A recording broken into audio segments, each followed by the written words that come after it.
নবী, আপনার নবী, প্রিয় নবী মুহাম্মদ রাসূলুল্লাহ সাল্লাল্লাহু আলাইহি সাল্লাম যখন নবী হয়ে গেলেন, আমার বন্ধুগণ, নবী হওয়ার পর চতুর্দিক থেকে বিভিন্ন রকমের সমস্যার সম্মুখীন হতে হয়েছে। এমন একটি সমস্যা, ইহুদি থেকে আর খ্রিস্টান থেকে হাতে গোনা 10 জন আলেম ব্যক্তি আসছে। জোরে বলেন সুবহানাল্লাহ। 10 জন আলেম ব্যক্তি এসে নবীজিকে 10টা প্রশ্নই করছে। আমাকে অনেকে বলে যে হুজুর শুরু করেন, শেষ তো করতে পারেন না। কেমনে শুরু করব? এই কোরআনটা মহাসাগর। এখন রাসূলের 10টা প্রশ্ন, এর ভিতর থেকে একটা প্রশ্ন আমি বলবো এবং একটারই উত্তর দেওয়ার চেষ্টা করব ইনশাআল্লাহ। 10টা প্রশ্ন আলোচনা আমার মতো গুনাহগারের কাজও না, আর এত দীর্ঘ সময়ও পাওয়া যাবে না। 10টা প্রশ্নের ভিতরে একটা প্রশ্ন ছিল এরকম যে, তুমি যে নবী দাবি করতেছো, তোমার কাছে আমরা বাদশাহ জুলকারনাইন সম্পর্কে জানতে চাই। জোরে বলেন সুবহানাল্লাহ। এখানে অনেক দেরি হয়ে গিয়েছিল, নবীজির অনেক দেরি হয়ে গিয়েছিল। 10টা প্রশ্ন শোনার পরে নবীজির ধারণা যে জিবরাইল আলাইহিস সালাম আসবেন আর আমাকে বলে দেবেন, আমি অন্য বারের সময় বলে দেব। সমস্যা কি হলো জানেন? নবীজি একটু ভুল ক্রমে ইনশাআল্লাহ বলতে ভুলে গিয়েছিলেন। এই জন্য আল্লাহ তাআলা কোন বর্ণনায় আসছে 13 দিন, কোন বর্ণনায় 15 দিন, কোন বর্ণনায় 17 দিন, এইভাবে ঘুরতেছিলেন ওই 10 জন আলেম ব্যক্তি। প্রথমে সূরা দোহা, এরপরে সূরা কাহাফ নাজিল করে আল্লাহ তাআলা জানায় দিলেন যে জুলকারনাইন সম্পর্কে এই ঘটনা। জোরে বলেন সুবহানাল্লাহ। আল্লাহ তাআলা বললেন, কি বললেন? আমার সাথে সবাই পড়েন, আউযু বিল্লাহি মিনাশ শাইতানির রাজিম, বিসমিল্লাহির রাহমানির রাহিম, ইয়াসআলুনাকা আন যিল করনাইন। জোরে বলেন আল্লাহু আকবার। বলে, ওরা কি আপনাকে জুলকারনাইন সম্পর্কে প্রশ্ন করেছে? জোরে বলেন না সুবহানাল্লাহ। আচ্ছা, আপনারা বলেন, নবীজি আল্লাহ না জানাইলে কোনো কিছু জানেন? আল্লাহ বলছেন যে মা ইয়ানতিকু আনিল হাওয়া ইন হুয়া ইল্লা ওয়াহয়ুন ইউহা। জোরে কোন আল্লাহু আকবার। জিজ্ঞাসা করলো যে জুলকারনাইন সম্পর্কে জিজ্ঞাসা করছে, তো আপনি বলে দেন যে আমি তাকে রাজত্ব দান করেছিলাম এবং তাকে আমি জমিন, বাতাস, বৃষ্টি সব কিছু তার অনুগত করে দিয়েছিলাম। জোরে বলেন সুবহানাল্লাহ। এবং জুলকারনাইনের হায়াত আল্লাহ দান করেছিলেন 1500 বৎসর। কত বৎসর? এখনো মনোযোগ আসে না আপনাদের? আচ্ছা বলেন তো, যত আলোচনা শুনছেন, এই আলোচনাটা কি ইতিপূর্বে শুনছিলেন? আল্লাহ তাআলা হায়াত দান করছিলেন 1500 বৎসর। 300 বৎসর বয়সে নবুয়তি দান করেন, আর 1500 বছর ইন্তেকাল করেন। এই 1200 বছর আল্লাহ বাদশাহী করেছিলেন। জোরে বলেন সুবহানাল্লাহ। 4 জনকে আল্লাহ তামাম পৃথিবীর বাদশাহী দিয়েছিলেন, এটা আমরা জানি। জুলকারনাইনকে আল্লাহ তাআলা এই বিশাল অঞ্চলের সারা পৃথিবীর বাদশাহী দান করলেন। জোরে বলেন সুবহানাল্লাহ। শুধু বাদশাহী দান করেন নাই, আল্লাহ তাআলা পাশাপাশি তাকে অনেক হিকমতও দান করেছেন। বৃষ্টি, বাতাস, জমিন সব তার অনুগত করে দিয়েছেন। জোরে বলেন সুবহানাল্লাহ। একেবারে সংক্ষেপ করে আলোচনা করব।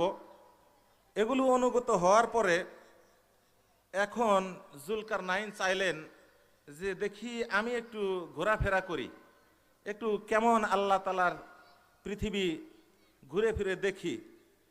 তো দেখতে দেখতে তিনি রওনা দিলেন।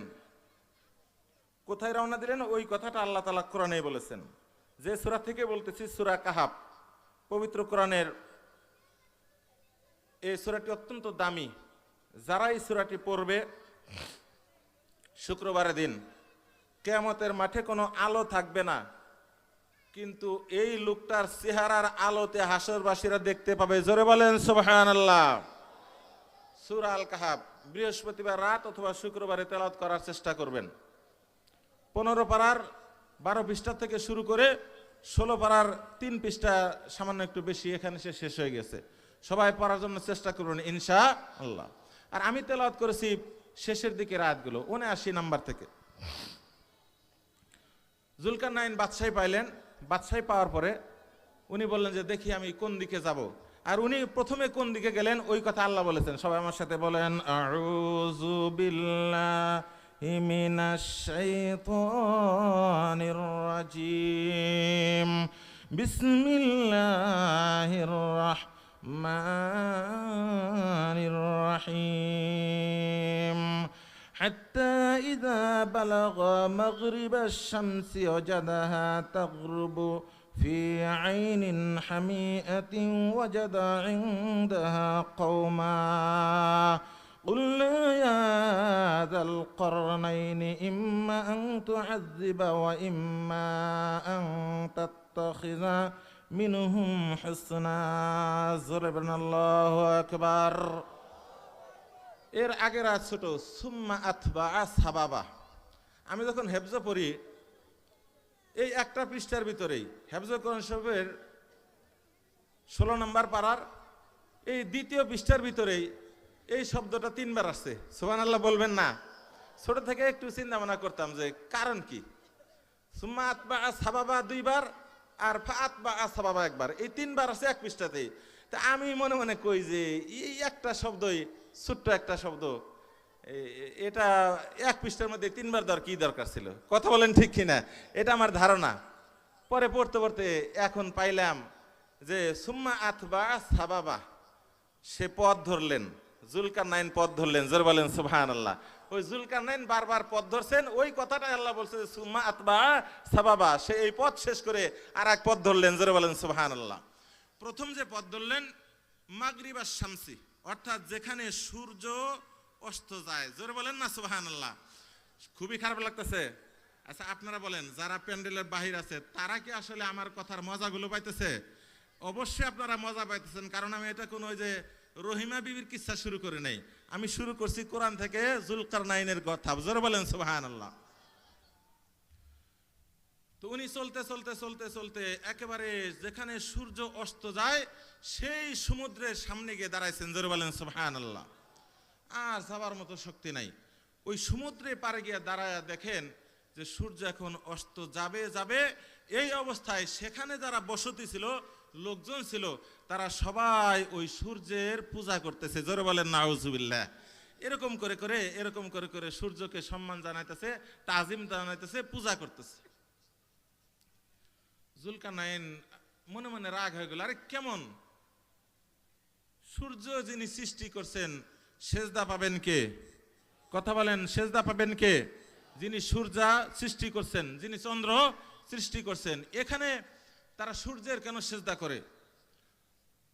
পরবর্তী সময় তাদের নিয়ে বৈঠক বসলেন, আবার আল্লাহর কাছে অনুমতিও চাইলেন। আল্লাহ বলল যে তোমার ইচ্ছা, তুমি তাদের শাস্তিও দিতে পারো, ক্ষমা করতেও পারো। জোরে বলেন সুবহানাল্লাহ। জুলকারনাইন চিন্তা করলো যে শাস্তি আমি অতটা দিব না, শাস্তি তো আল্লাহ আপনিই দিবেন, তবে আমি এদের সাথে একটা পরামর্শ করব। জোরে বলেন সুবহানাল্লাহ। পরামর্শ কি? আল্লাহর কাছে সাহায্য চাইলেন যে আল্লাহ এদের একটা ব্যবস্থা করতে হবে।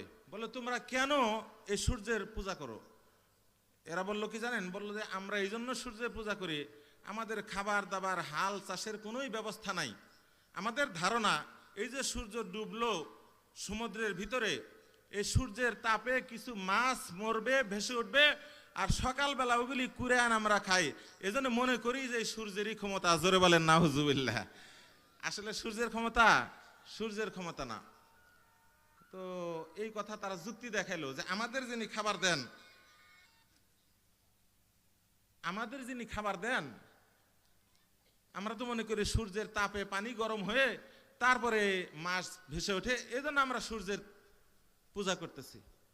তো জুলকারনাইন আল্লাহকে বললো যে আল্লাহ এরা বুঝে নাই, এদেরকে আমি শাস্তি দিব না, তবে তোমার কাছে আবদার, আমি এই যে সূর্য ডুবে এখান দিয়ে লম্বা একটা বাঁধ নির্মাণ করব। জোরে বলেন সুবহানাল্লাহ। বন্ধু মুসলমান, যেমন কথা তেমন কাজ। বলে লম্বা বাঁধ নির্মাণ করব, এদেরকে বসবাসের ঘর বানায় দিব, এদেরকে কূপ খনন করে দিব। আর আল্লাহ তোমার কাছে আমি ফরিয়াদ জানাই, এদেরকে আমি 3টি করে জানোয়ার দিব, জোরে বলেন সুবহানাল্লাহ। তবে সবাইকে একসাথে দিব না, যারা তোমাকে মানবে তাদেরকে আগে দিব, আর যারা পরে মানবে তাদেরকে পরে দিব। নির্ধারণ করে দিলেন। ওই 3টি পশুর কথা আসছে, উট, দুম্বা আর বকরি। বকরি মানে ছাগল, বকরি মানে কি? ছাগল। আপনারা বলেন জোড়ায় জোড়ায় দিলে ভালো হতো না? এখানে শিক্ষার বিষয়। জুলকারনাইন বললেন যে আমি এই জন্য এদেরকে আলাদা আলাদা জাত দিব, যাতে করে একজনের উটের সাথে আর একজনের উট জোড়া লাগতে পারে, জোরে বলেন সুবহানাল্লাহ। যাতে একজনের বকরির সাথে আর একজনের বকরি জোড়া লাগতে পারে, যাতে করে একজনের দুম্বা আর একজনের দুম্বা দিয়ে হাল চাষ করতে পারে। এই জন্য একে অপরের সাথে যাতে লেনদেন করে, এই জন্য এই ব্যবস্থা করলাম, জোরে বলেন সুবহানাল্লাহ।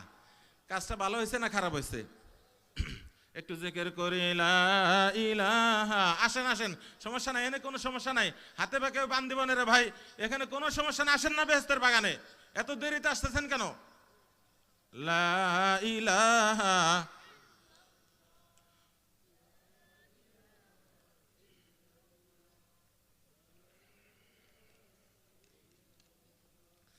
লা ইলাহা লা ইলাহা লা ইলাহা লা ইলাহা ইল্লাল্লাহু মুহাম্মাদুর রাসূলুল্লাহ। বাদশাহ জুলকারনাইন অনেক লম্বা ঘটনা। আরে ভাই, 1500 বছরের ভিতরে 1300 বছর বাদশাহী করেছেন। এই 1300 বছরের জীবনী কি 40 মিনিট 50 মিনিটে বলা সম্ভব নাকি? আমার বন্ধুগণ, বাদশাহ জুলকারনাইন তাদেরকে ঘর বানায় দিলেন, এরপরে কূপ খনন করে দিলেন, আর এরকম 3টি করে জানোয়ার উপহার দিলেন, আর বললেন যে তোমরা এগুলি দিয়ে আবাদ মৌসুম করো আর খাও। এই বলে ওখান থেকে বিদায় নিলেন, জোরে বলেন সুবহানাল্লাহ। আমার বন্ধুগণ, এরপর আবার আল্লাহ বলেন সুম্মা আতবা সাবাবা, জোরে বলেন আল্লাহু আকবার। ওই 30 বছর আগের কোরআন পড়ে বুঝতে পারি নাই রে ভাই, এরপরে পড়াশোনা করে বুঝতে পারলাম। আল্লাহ আবার বললেন সুম্মা আতবা সাবাবা। সে তার রাস্তা পরিবর্তন করলো, অন্য রাস্তা ধরলো। এরপরে এই আয়াত আমি 2 বার পাইলাম, হাত্তা ইজা বালাগা মাতলিয়া শামসি, জোরে বলেন আল্লাহু আকবার। প্রথমটা ছিল হাত্তা ইজা বালাগা মাগরিবা শামসি, যেখানে সূর্য অস্ত যায়, আর দ্বিতীয় পদ ধরলেন হাত্তা ইজা বালাগা মাতলিয়া শামসি, জোরে বলেন আল্লাহু আকবার। ওখান থেকে রওনা দিয়ে চললেন যেখানে সূর্য উদয় হয়, জোরে বলেন না সুবহানাল্লাহ। সূর্য উদয় হয় সেই রাস্তায় রওনা দিলেন। যাইতে যাইতে যাইতে দেখলেন যে যেই অঞ্চল থেকে সূর্যোদয় হয়, আমরা বলি জাপান হলো সূর্যোদয়ের দেশ, আর এই যে বাদশাহ জুলকারনাইন এমন একটা সুন্দর ব্যবস্থা করছেন, ওই সমুদ্রের পানিও আর কোনোদিন আমাদেরকে গ্রাস করে নাই। আর সূর্য যে উদয় হয় সেখানে গিয়ে উনি দেখলেন যে কিছু মানুষ এতটাই কালো, এতটাই শুকনা, মানে পোড়া দিলে যেরকম হয় ওইরকম অবস্থা। জিজ্ঞাসা করলেন তোমাদের এই অবস্থা কেন? বলে কি করব, ওই সূর্য যখন উঠে ওই তাপে আমরা এতটাই মানে পুড়ে যাই, আমাদের যাওয়ারও কোনো জায়গা নাই, আর আমাদের কোনো সরণরে বসবাস করারও কোনো পরিস্থিতি নাই। সূর্যের তাপে এরকম হয়ে গেছে। আচ্ছা, এটা কি এদের দোষ? এরা যে সূর্যের তাপে পুড়তেছে, এটা কি এদের দোষ? কারোরই দোষ না। সূর্য উঠে সেখানে সে এই অবস্থায় আছে। এখন আল্লাহ রাব্বুল আলামিনের কাছে ফরিয়াদ জানালেন জুলকারনাইন, জোরে বলেন সুবহানাল্লাহ।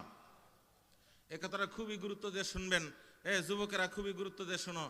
আল্লাহ রাব্বুল আলামিনের কাছে সেজদায় পড়ে গিয়ে জুলকারনাইন বললেন যে আল্লাহ, এই অবস্থা, মানুষগুলো সূর্য উদয়ের সময় তাপে কুলাইতে পারে না, এদের একটা ব্যবস্থা তুমি করতে পারো না? জোরে বলেন সুবহানাল্লাহ। বন্ধু মুসলমান, জুলকারনাইন যখন সেজদায় পড়ে আল্লাহর কাছে চাইতে থাকলেন, বলেন তো চাইতে হবে কার কাছে? চাইতে হবে কার কাছে? কার কাছে চাইতে হবে? আপনি ফকির হন তাও আল্লাহর কাছে চাইতে হবে, আপনি বাদশা হন তাও আল্লাহর কাছে চাইতে হবে, আপনি শিক্ষিত হলে আল্লাহর কাছে চাইতে হবে, আপনি অশিক্ষিত হলে আল্লাহর কাছে চাইতে হবে, আপনি অনেক ধনী হলে আল্লাহর কাছে চাবেন, অনেক গরিব হলে আল্লাহর কাছে চাইতে হবে। জোরে বলেন সুবহানাল্লাহ। জুলকারনাইন সেজদায় পড়ে আল্লাহর ডাক দিয়ে বলে, আল্লাহ, বলেন না আল্লাহ। আল্লাহ বলতে মুখের মাফলা সরবে নাকি? মাফলা সরে ডাক দেন আল্লাহ। সবাই বলেন আল্লাহ, আবার বলেন আল্লাহ। বলে আল্লাহ, এই মানুষগুলো সূর্যে ওঠার সময় তাদের এই অবস্থা হয়ে যাইতেছে, তারা তো আর বাঁচে না, তাদের শরীরের এই অবস্থা হলো, তারা এরকম পুরা ছায়ের মতো হয়ে গেছে। আল্লাহ, এদের একটা বিহিত ব্যবস্থা তুমি করো। জোরে বলেন সুবহানাল্লাহ। যুলকারনাইনের দোয়া শেষ হতে হতে না হতে আমার আল্লাহ সূর্যকে ডাক দিয়ে বলে, আগামীকাল সূর্য উঠবা, তার সামান দিয়ে একটা মেঘের আবরণ হয়ে যাবে। জোরে বলেন সুবহানাল্লাহ। এই দৃশ্য আমরা দেখেছি, 30 বছর আগে দেখেছে, 15 বছর আগেও দেখেছে। এই ইমিডিয়েট 10 বছরের যারা বালক, যারা 13 থেকে 25, 30 বছরের বালক, এরা একজনও সূর্য ওঠার দৃশ্য দেখতে পারে না। কত বলেন ঠিক না ঠিক? জোরে বলেন ঠিক না ঠিক? কই থেকে দেখবে? দেখার সময় আছে তাদের? ওই সময় ঘুমাইছে। ফজরের নামাজ যারা না পড়ে তারা কখনোই সূর্য ওঠার দৃশ্য দেখতে পারে? বেজার হলেন আপনারা? ওটা আপনার আমার সবার ঘরে আছে না নাই? সবার ঘরে আছে না নাই? সারা রাত ঘুম পারে, সূর্য ওঠার দৃশ্য দেখবে কেমনে? ওই যে যুলকারনাইন দোয়া করলেন, আর তারপরে থেকে আপনারাও তাকায় দেখবেন যে সূর্য ওঠার আগে কেমন একটা সামনে কালো কালো দেখা যায় কি যায় না? বলেন, কালো কালো দেখা যায়? যায় যায় যায়। এটা যুলকারনাইন বাদশার দোয়া। বাদশার দোয়া আল্লাহ কবুল করে কি করে না? ফকিরের দোয়া আল্লাহ কবুল করে কি করে না? আপনারা বেজার হইতেছেন? আমি কি আসলেই গল্প করতেছি না কোরআন থেকেই বলতেছি? আল্লাহু আকবার। অনেকে মনে করতেছে আল্লাহ কি যে কয়, গাইলে পারে নাকি? না, আজকে নিয়ত করছি যে গাইলেও পারবো না, ধমকও দিব না। কি দরকার? এখানে আর দেরি করলাম না। কাকে নিয়ে? যুলকারনাইনকে নিয়ে আর দেরি করলাম না। মাঝখানে আরো আয়াত আছে, এগুলি বাদ দিয়ে আমি এরপরে আবার সুম্মা আতবা সাবাবাই গেলাম গা। আল্লাহ বলছেন সুম্মা আতবা সাবাবা। এইখানে আল্লাহ বললেন যে হাত্তা ইজা বালাগা বাইনাস সাদ্দাইনি ওয়াজাদা মিন দুনিহিমা কওমান লা ইয়াকাদুনা ইয়াফকাহুনা কওলা। জোরে কোন আল্লাহু আকবার। قالوا يا ذا القرنين إن يأجوج ومأجوج। জোরে বলেন আল্লাহু আকবার। সূর্যোদয়ের দেশ থেকে যুলকারনাইন রওনা দিয়ে আসলেন। আসার পরে দুই পর্বতের মধ্যবর্তী স্থানে যখন আসলেন, তখন কিছু লোকজন বাদশাকে দেখার পরে চেপে আসলো। সবাই এসে ঘির দিয়ে ফেললো। ঘির দিয়ে বললো যে, বাদশা নামদার, একটা সমস্যা। বলে কি? বলে আমরা আবাদ মৌসুম যাই করি, ওই পাহাড়ের ওই পাশ থেকে আমরা যেটা বললে বুঝবেন ওইটাই বলি। বলে ভূমিদস্যু আয়সা আমাদের ফসল যখন পেকে যায়, ওই ফসলগুলি তারা কেটে নিয়ে যায়। এরা আর কেউ না, এরা হলো ইয়াজুজ মাজুজ। জোরে বলেন আল্লাহু আকবার। ইয়াজুজ মাজুজ। এখানেও তিনি চিন্তা করলেন যে কি করা যায়, তাহলে ফসল কেটে নিয়ে গেলে তো সমস্যা।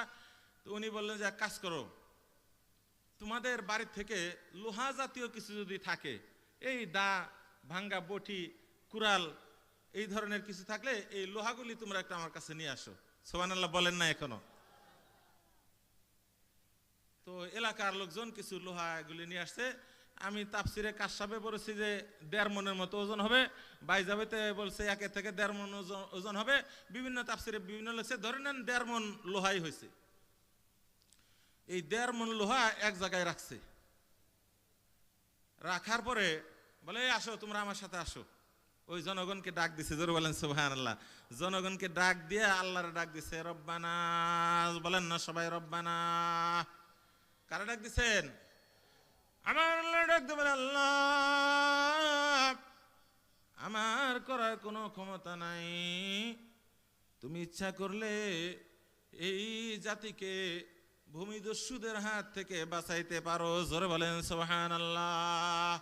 আল্লাহ আমি শুধু চেষ্টা করলাম, সামান্য লোহার ভিতরে আগুন জ্বালায় দিছে, লোহাগুলো আগুনের তাপ পেয়ে গলতেছে, আর যুলকারনাইন জনগণ নিয়ে আল্লাহর কাছে দোয়া করতেছে। জোরে বলেন সুবহানাল্লাহ। আমার বন্ধুগণ, দোয়া কমপ্লিট করার পর তাকায় দেখে ওই দুই পর্বতের মাঝখানে 40,000 মাইল লম্বা বাঁধের সৃষ্টি হয়ে গেছে। জোরে বলেন সুবহানাল্লাহ। 40,000 মাইল বাঁধ সৃষ্টি হওয়ার পরে আল্লাহ রাব্বুল আলামিনের কুদরতে বাঁধটা 1.5 মাইল উঁচু হয়েছে। কত মাইল ভাই? 1.5 মাইল উঁচু হয়েছে। আর বাঁধটার প্রশস্ত প্রশস্ত হলো 150 হাত। জোরে বলেন না সুবহানাল্লাহ। এই 150 হাত কি আমার এই বাবুল হুজুরের হাত? হ্যাঁ, যে মানুষটা বড় তার হাতটাও ছোট। ওই যুগের মানুষ যেমন বড় ছিল, তাদের হাতের 150 হাত পাশ, 1.5 মাইল উঁচা। আর এই 400 মাইল পর্যন্ত লম্বা একটা বাঁধের সৃষ্টি হয়েছে, ওই পাহাড় থেকে এই পাহাড় পর্যন্ত। জোরে বলেন আল্লাহু আকবার। কে করে দিয়েছেন? কে করে দিয়েছেন? ওই আল্লাহ তো আমাদের নাই নাকি? আল্লাহ নাই? নাই আমাদের নাই। এই মেয়ে আল্লাহ নাই মানে কি? এই এখানে নদী ছিল, এখান থেকে কাজীপুর পর্যন্ত, নাটোয়ার পর্যন্ত ওই আল্লাহ চর বানায় দিয়েছেন। জোরে বলেন ঠিক কিনা? জোরে বলেন ঠিক কিনা? ওই আল্লাহর ক্ষমতা দেখো নাই? যমুনা গ্রাস করে ফেলেছিল। এখান থেকে আস্তে আস্তে আস্তে আস্তে আইসে একটু বাড়ির জায়গা, একটু ঘরের জায়গা নিয়েছিলেন। আবার সেই চর আল্লাহ জায়গা দিয়েছে। আর এই চর নিয়ে বাহাদুরি করে এরকম মানুষ আছে না নাই? কথা বলেন, কথা বলেন, আছে না নাই? বাহাদুরি করো। আল্লাহ আবার নদী দিতে 5 মিনিট লাগবে। কথা বলেন, কথা বলেন, আল্লাহ নদী দিতে 5 মিনিট লাগবে? আবার সেই চর বেদ হলো দেয় নাকি নাই? কথা বলেন, আছে না নাই?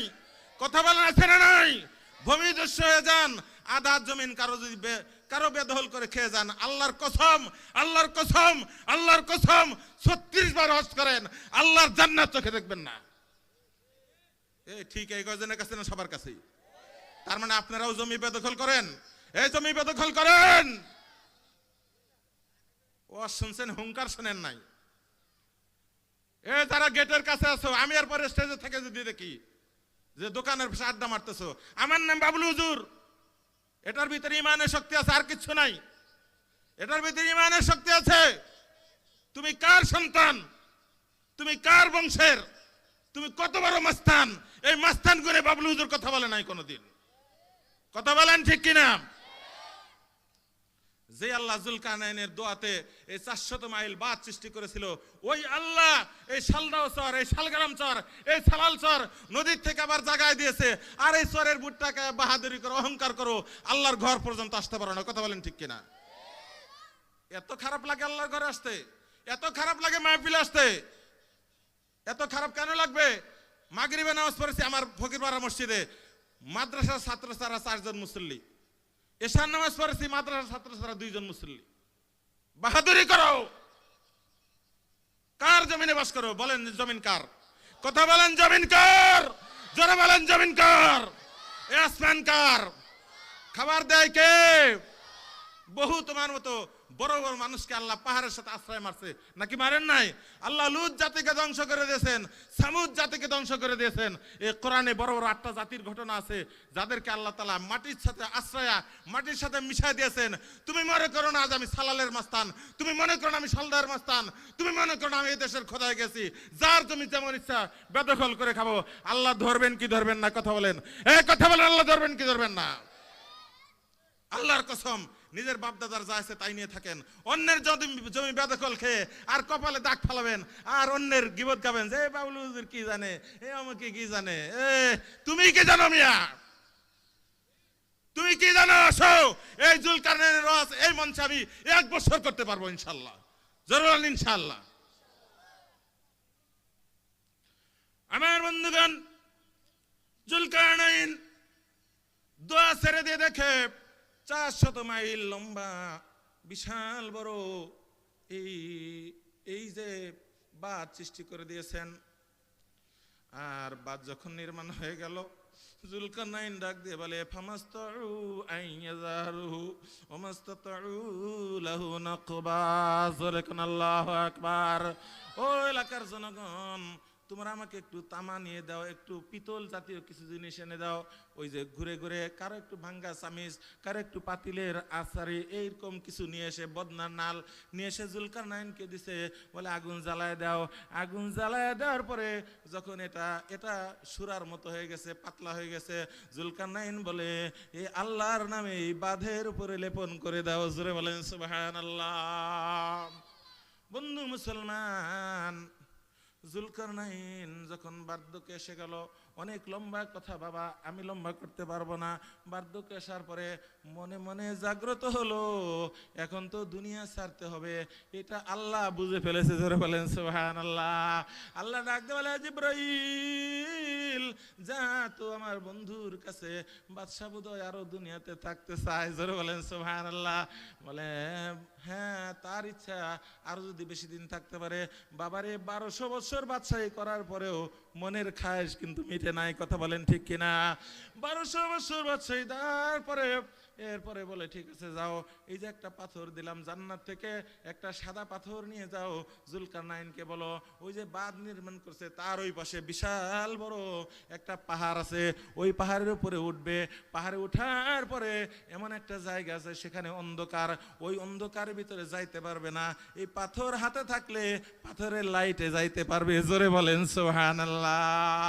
বন্ধু মুসলমান, পাথর যখন পাইলেন জুলকারনাইন চিন্তা করলেন আমি কি একাই যাব? না না, তার মন্ত্রী পরিষদ ছিল 11 জন। জোরে বলেন কয়জন? 11 জনের ভিতরে লুকমান হাকিমও ছিল। জোরে বলেন না সুবহানাল্লাহ। ওই ক্বালা লুকমানু লিবনিহি ওয়া হুয়া ইয়াইযুহু ইয়া বুনাইয়া লা তুশরিক বিল্লাহ। জোরে বলেন আল্লাহু আকবার। যেই লুকমান তার ছেলেকে উপদেশ দিয়েছিল, উপদেশের কথাগুলি আল্লাহ কোরআনের ভিতরে গাইড করে দিয়েছেন। ওই লোকমান হাকিম ওই জুলকারনাইনের মন্ত্রী পরিষদের একজন সদস্য। জোরে বলেন সুবহানাল্লাহ। আরো জোরে বলেন সুবহানাল্লাহ। মনে হয় এই প্রত্যেক দিন শুনছেন আপনারা। আমার বন্ধুগণ, ওই জুলকারনাইনের মন্ত্রী পরিষদের ভিতরে ছিল খিজির নামে ব্যক্তি। জোরে বলেন না সুবহানাল্লাহ। বলে আমি একা যাব না। ও জুলকারনাইন বলে এ লোকমান তুমি একজন জ্ঞানী মানুষ, বলে খিজির তুমি একজন জ্ঞানী মানুষ, তোমরা দুজন আমার সাথে যাবা, আমি একাই যাব না। দুইজনকে সাথে নিয়ে রওনা দিলেন। পাহাড় পাড়ি দিয়ে যখন চূড়ায় উঠে পড়লেন, ওই অন্ধকারের দিকে যখন যাবেন, অন্ধকারের দিকে যখন যাবেন, তখন জুলকারনাইন বলে খিজির রে, পাথরটা তোমার হাতে রাখো। জোরে বলেন সুবহানাল্লাহ। তাহলে ভাই দুনিয়ার মায়া আছে না নাই বলেন তো? তারপরে মরতে হবেই কি হবে না? মরতে হবে কি হবে না? অবশ্যই মরতে হবে। এই দুনিয়া কিন্তু থাকার জায়গা না রে ভাই। আমার বন্ধুগণ, অবশ্যই দুনিয়া থেকে আপনাকে আমাকে সবাইকে বিদায় নিতে হবে। ওঠো ওঠো ওঠো ময়না, ও ময়না, তোমার বিনে পয়সার পালকি রে আইসা আছে। কথা বলেন ঠিক কিনা? বলেন না সবাই, ওঠো ওঠো ওঠো ময়না, তোমার মসজিদের পালকি তোমার বাড়িতে আইসা আছে। পালকি আসবে কি আসবে না বলেন? পালকি আসবে কি আসবে না? সবার বলে। এই জন্য সবাই বলেন ওঠো ওঠো ওঠো ময়না, ও ময়না, তোমার বিনে পয়সার পালকি রে আইসা আছে। পালকি দেখিয়া, পালকি দেখিয়া ছেলে মেয়ে বুক ফাটায়া কাঁদিতেছে। ওঠো ওঠো ওঠো ময়না, ও ময়না, তোমার বিনে পয়সার পালকি রে আইসা আছে। পালকি দেখিয়া ঘরের স্ত্রী রে, পালকি দেখিয়া ঘরের স্ত্রী রে বুক ফাটায়া কাঁদিতেছে। ওঠো ওঠো ওঠো ময়না, ও ময়না, তোমার বিনে পয়সার খাটিয়া এসেছে।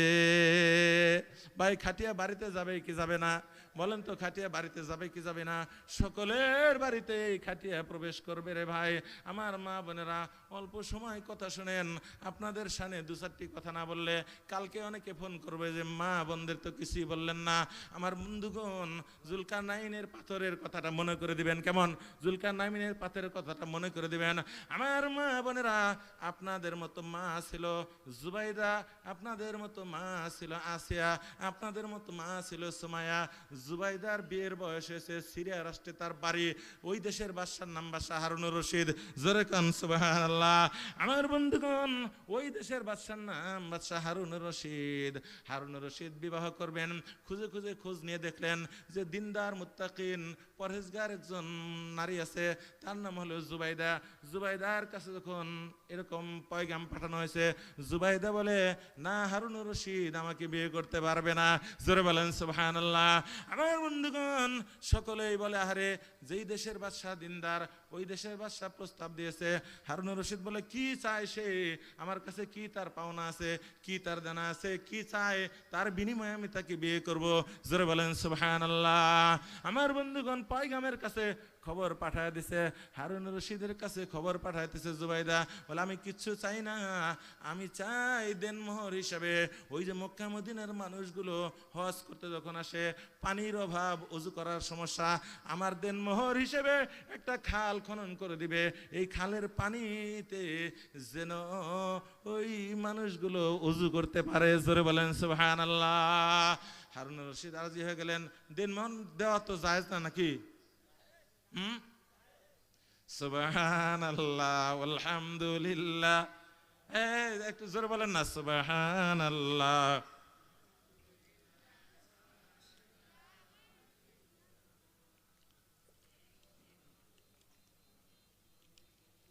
লা ইলাহা ইল্লাল্লাহ সুবহানাল্লাহ আলহামদুলিল্লাহ লা ইলাহা ইল্লাল্লাহ। বন্ধু মুসলমান, দেনমোহর যারা দেন নাই আদায় করে দিয়েন, নাকি দিবেন না? আগে আদায় করতে হয়, ওই বিষয়ে আর কথা বলতে চাই না। আমার বন্ধুগণ, ও মা, আপনাকে অনুরোধ করব, আপনাদেরকে যাদের মেয়ে বিবাহের বয়স হয়েছে, এমন পাত্র দেখে বিয়ে দেন যেই পাত্রটা নগদ দেনমোহর দিতে পায়। জোর বলেন ঠিক কিনা?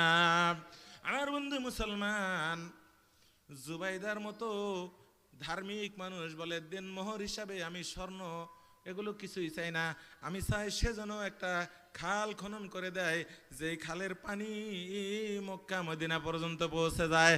জোরে বলেন সুবহানাল্লাহ। ওই পানিতে হাজিরা ওযু করবে। বিবাহ হয়ে গেল, খাল খননও শেষ হয়ে গেল। এরপরে জুবাইদাকে সাথে নিয়ে ওই খাল পরিদর্শনে গেছেন। হারুনুর রশিদ আর জুবাইদা যখন খালের পাড় দিয়ে হাঁটতেছিলেন, হাঁটতে হাঁটতে হঠাৎ করে দেখে একজন পাগল মানুষ বালু মাটির ভিতরে পাও ঢুকায় দিছে। জোরে বলেন সুবহানাল্লাহ। বালি মাটির ভিতরে পাও ঢুকায় দিছে, আর বালি দিয়ে আস্তে আস্তে শক্ত করে, এরপর আস্তে আস্তে পাওটা বের করে। বলেন তো এরকম খেলা আমরা খেলছি কি খেলি নাই? আল্লাহ, বালুসার কেউ দেখেন নাই? কয় কি আপনারা বালুসার দেখেন নাই? হায় আল্লাহ, কয় কি? আমি না ঢাকা শহরে করতেছি দেখি, এই যে কুনি দিয়ে এরকম করে গর্ত বানাইছে, আবার কেউ প্রস্তাব করেও কি করছে, ঘর বানাইছে। এ দৃশ্য নাই মানে নাই।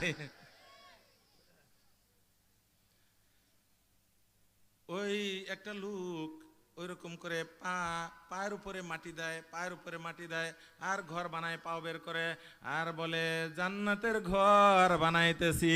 জোরে বলেন সুবহানাল্লাহ। লোকটার নাম বাহলুল পাগল। জোরে বলেন আল্লাহু আকবার। আর জোরে বলেন আল্লাহু আকবার। জুবাইদা ডাকতে বলে, বাদশা নামদার, এই লোকটা কি বলে? বলে আরে পাগলে কি না বলে, আর ছাগলে কি না খায়? এটা পাগল মানুষ যেমন নাই তাই বলে। বলে না, ওই যে বললো আল্লাহর জান্নাত বানাইতেছে। জোরে বলেন সুবহানাল্লাহ। আরে জুবাইদা, তুমি একজন শিক্ষিতা